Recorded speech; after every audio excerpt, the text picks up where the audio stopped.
You see the race today? You don't see the race? Eh? You see it? Well, see it again. Watch it.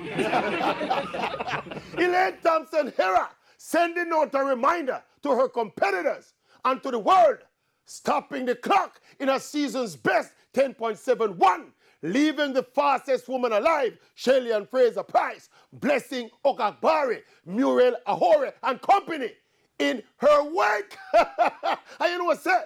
This a mash up the meds though, because Elanie Thompson-Herah is the hardest athlete to study and to predict. From race to race, you don't know what to expect from Elanie. Today, she can be brilliant running 10.71, and the very next week, you see her running 11.2, finishing 4th and 5th, looking more like a netballer than a sprinter. Elanie, by definition, is an enigma. But guess what?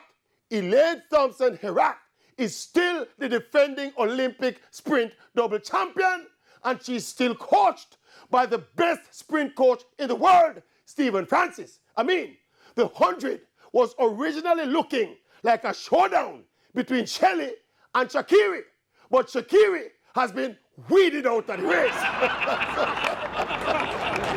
So everybody say, super Shelly, but guess what?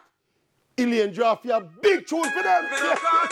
An original tune. What you tell them to Elanie? What you tell them to squeeze? What you tell them to Elanie? What you tell them to?